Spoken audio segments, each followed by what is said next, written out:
ሰላም ጤና ይስጥልኝ ክቡራትና ክቡራን የቻናሌ ቤተሰቦች እንደምናችሁ። ለዛሬ አምስቱን የስብዕና ምሰሶች ወይም ቢግ 5 ፐርሰናሊቲ የሚለውን እንመለከታለን።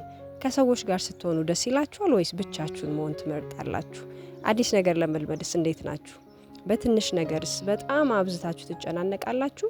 ይሄ ቪዲዮ የትኛው ስብዕና እንዳላችሁ ለመለየት እንዲሁም ሰዎችን ለመረዳት ያስችላችኋልና እስከ ፍጻሜ ብትቆዩ እጅግ በጣም ታተርፋላችሁ። እንግዲህ ከሰዎች ጋር ያለንን መስተጋብር በሶስት ከፍለን ማየት እንችላለን። ኤክስትሮቨርዥን፣ ኢንትሮቨርት እና አምቢቨርት ልንሆን እንችላለን። ከነዚህ ምድቦች አንወጣም። ኤክስትሮቨርት በጣም ደስ የሚለው ወይም ኃይሉን የሚያገኘው ከሰዎች ጋር ሲሰበሰብ ወይ ከሰዎች ጋር ሲገናኝ ባለው መስተጋብር ከሆነ ኤክስትሮቨርዥን ልንለው እንችላለን። እነዚህ አይነት ሰዎች ማህበራዊ ኑሮ፣ የቡድን ስራ ምናምን ላይ በጣም ጎበዞች ናቸው። ሁለተኞቹ ኢንትሮቨርት የምንላቸው ናቸው። ብቻ መሆንን የሚመርጡ ኃይላቸውን ከራሳቸው ጋር ጊዜ በማሳለፍ የሚያገኙ ውስን ጓደኞች ብቻ ያላቸው በቁጥር የሚቆጠሩ ብቻ ግን ከነሱ ጋር በጣም የልብ የሆነ ግንኙነት ነው ያላቸው። ኢንትሮቨርቶች ሰፊ የጥሞና ጊዜ ያላቸው፣ የቡድን ስራ ወይም ግርግር ምናምን ያለበት ቦታ መንቀሳቀስ ምርጫቸው አይደለም። ዝም ማለትን ይመርጣሉ። ከማውራት ይልቅ ደግሞ ማድመጥ ይቀናቸዋል። ንባብ፣ ማሰላሰል ምናምን መገለጫቸው ነው የኢንትሮቨርቶች። ሶስተኛው ከሰዎች ጋር ያለን መስተጋብር እንግዲህ አምቢቨርት የሚባለው ነው። ከሰዎች ጋር ሲሆኑም ለብቻ ሲሆኑም ኃይልን ማግኘት የሚችሉ ማለት ነው። ፍሌክሰብል ናቸው። እነዚህ ሰዎች እንደየሁኔታው የሚሆኑ አይነት ሰዎች ናቸው። አብዝቶ ከሰው ጋር ለረጅም ጊዜ ማሳለፍ ወይም ደግሞ ብዙ ጊዜ ለብቻ መሆኑንም አይፈልጉም። ያመጣጥናሉ ከሰው ጋር መሆኑንም ለብቻ መሆናቸውንም ማለት ነው። አንዳንዴ ትኩረት መፈለግ፣ ሌላ ጊዜ ደግሞ በራስ መመሰጥ ይመርጣሉ። ከብዙ ሰዎች ጋር ትውውቅ ስላላቸው ትስስራቸውን በጣም ሰፊ ነው። አምቢቨርቶች ማለት ነው። የስብዕና መመዘኛ መስፈርቶች እንግዲህ ቢግ 5 የሚሏቸው በምህፃረ ቃል ኦሽን ይሏቸዋል። ኦ ኦፕንነስ፣ ሲ ኮንሽንሲየስነስ፣ ኢ ኤክስትራቨርዥን፣ ኤ አግሪአብልነስ፣ ኤን ኒውሮቲሲዝም ይሏቸዋል። እንግዲህ እነዚህን አንድ በአንድ እንመለከታቸዋለን። የቱ ጋራ ምን እንዳለንም እንፈትሻለን ማለት ነው። ኦፕንነስ እና ኤክስትራቨርዥን የሚሉት እነዚህ የዶፓሚን መጠንን ከመጨመር ጋር ይያያዛሉ። የተቀሩት ሶስቱ ደግሞ ኮንሽንሲየስነስ፣ አግሪአብልነስ እና ኒውሮቲሲዝም ደግሞ የሴሮቶኒን መጠንን ከመጨመር ጋር የተያያዘ ነገር አላቸው። የመጀመሪያ እንግዲህ ኦፕንነስ ወይም ፈቃደኝነት ልንለው ምንችል ወይ አዲስ ነገር ለመልመድ ያለን ነገር የምንመለከትበት ነው። ኦፕንነስ ፈቃደኝነት ብለን መልሰነዋል። እንግዲህ አዳዲስ ነገሮችን፣ ሀሳቦችን፣ ልምዶችን፣ ምግቦች፣ ቦታና ሰዎችን ለመተዋወቅና ለመልመድ ያለ ፈቃደኝነት ወይም ደግሞ የሚቸግረን ነገር ነው። እንግዲህ ይሄ ፈቃደኛ ነን ወይስ አይደለን የሚለውን ኦፕንነስ በሚለው መመዘኛ እንመለከታለን። እንግዲህ ለሆኑ ነገሮች እጅግ ፈቃደኛ ወይም ጉጉት ማሳደር ወይም ደግሞ የለመድኩት ብቻ ይሁን የማለት አዝማሚያ ማለት ነው። እኔ አዲስ ነገር መልመድ ይቸግረኛል ምናምን የሚል ሰው አሁን ኦፕንነሱ ዝቅተኛ ነው ማለት ነው። እድሜ ሲጨምር አዲስ ነገር የመፈለግ ወይም የመሞከር አዝማሚያ አብሮ ይቀንሳል። እንግዲህ ንቁ፣ ምናባዊና እንደ ሁኔታው የመሆን አዝማሚያችን ምን ያህል ነው የሚለውን ኦፕንነስ ላይ ልንመለከት ምንችለው ነገር ነው። አዳዲስ ቦታዎች ለመሄድ፣ ሰው ለመተዋወቅ፣ ምግብ ከለመድ ነው ውጭ አሁን የሌሎች ሀገራት ምግብን ለመልመድ ሊሆን ይችላል። ለመቅመስ ፍላጎት አለን ወይ? አዲስ ነገር ከለመድ ነው ወጣ ያለ ነገር ለመሞከር ምን ያህል ፈቃደኞች ነን የሚለው ኦፕንነስ ላይ እስቲ ራሳችን እንመልከት። የመጀመሪያው እንግዲህ የስብዕና መፈተሻ ነገር እሱ ስለሆነ ማለት ነው። በሁለተኛ ደረጃ ኮንሽንሲየስነስ የሚሉት ነው ወይም ቃተ ህሊና ብለን ወደ አማርኛ ልንመልሰው እንችላለን። ይሄ ምንድነው? መዳረሻቸውን የሚያውቁ ሰዎች፣ የተደራጁ ሰዓት መርህ አክባሪዎች፣ እጅግ በጣም ጠንካራ ሰራተኞች ናቸው። እንግዲህ እዚህ ላይ የምናገኛቸው የወር፣ የሳምንት፣ የዕለት አዋዋላቸውን ጥንቅቅ አድርገው ያውቃሉ። ይሄ ነጥብ በነጥብ ባይሆን ምን ሊመስል እንደሚችል በደንብ የሚያውቁ ሰዎች ናቸው። በዘፈቀደ ፈጽሞ አይኖሩም። የሚሰሩትን ነገር ቅደም ተከተል ያውቃሉ። ሳምንታቸው፣ ወራቸው ምን ሊመስል እንደሚችል ስለሚያውቁ ከዚህ በኋላ ይሄ ነው ምናምን ለሚለው አይቸገሩም። ለዛም ነው የተደራጁ የተባሉትም ኃላፊነትን የሚወስዱ ናቸው። ግልጽ ግብ አላቸው። በቃ በዚህ ጊዜ ይሄ ነገር ነው ብለው ግልጽ ግብ ያስቀመጡ ናቸው። ሊታመን ወይም እምነት ሊጣልባቸው የሚችሉ ናቸው። ምክንያቱም ኃላፊነትንም ስለሚወስዱ ማለት ነው።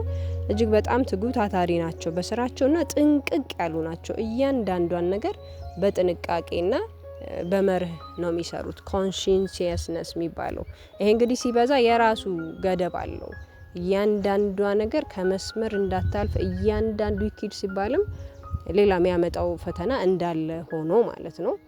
ሶስተኛ መገለጫ ደግሞ ኤክስትራቨርዥን ነው። እነዚህ ተግባቢ ሰዎች ናቸው። ከሰዎች ጋር ያለ መስተጋብራቸው በጣም ከፍ ያለ ነው። በሀዘን በደስታ ከሰዎች ጋር የሚሆኑ ይሄ እነ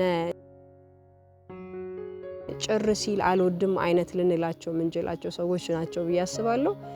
በእያንዳንዱ መስተጋብር ወይ ስብስብ ላይ የማይጠፉ አይነት ሰዎች፣ ከሁሉ ጋር ተግባቢ ናቸው። በሰው መከበብ፣ ትኩረት መሳብን ይፈልጋሉ። የሰዎችን ችግር የመፍታት ከፍ ያለ አቅም አላቸው።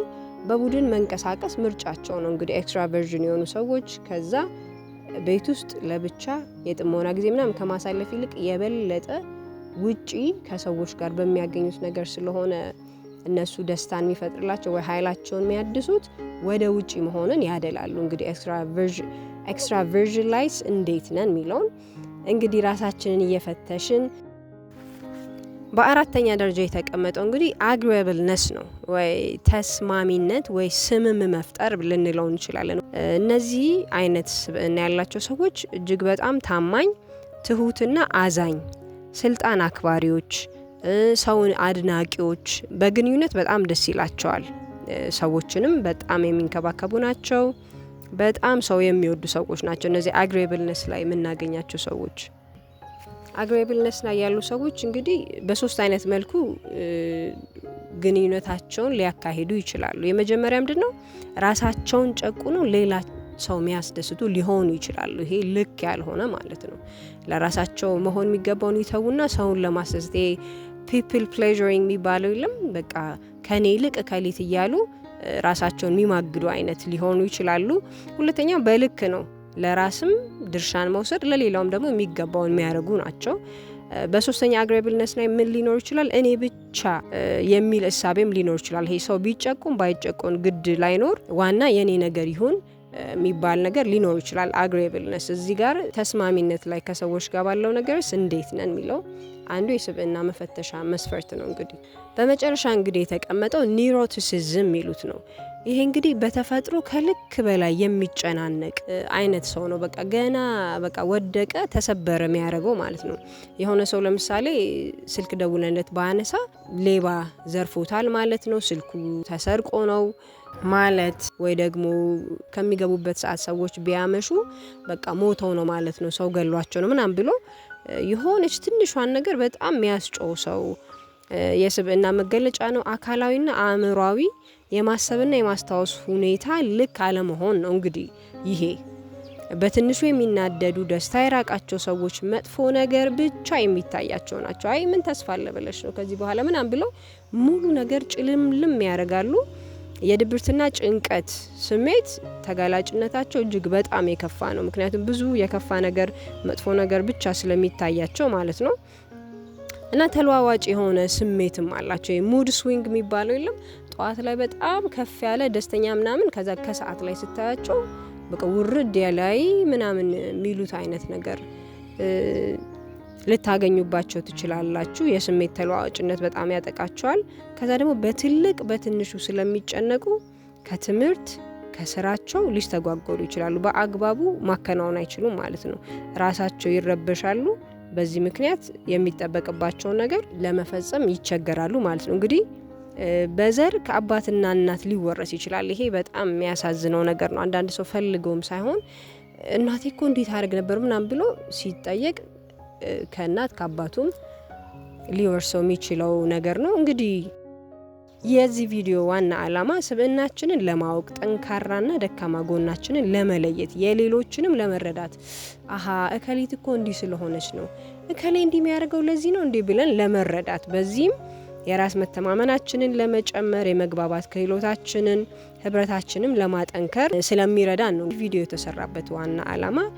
ሁላችንም ከእያንዳንዱ ቀላቅለን ይዘናል። ይሄን ብቻ አለው የሚባል ሰው የለም። ከሁሉም ቀላቅለን አማካይ የያዝን ሰዎች አለና ራሳችሁን ስትፈትሹ በብዛት የቱ ጋር ወድቆ ራሳችሁን አገኛችሁት የሚለውን ኮሜንት ሴክሽን ላይ ልታሰፍሩልኝ ትችላላችሁ። በሌላ ጠቃሚ ቪዲዮ እስከምንገናኝ በቸር ቆዩን።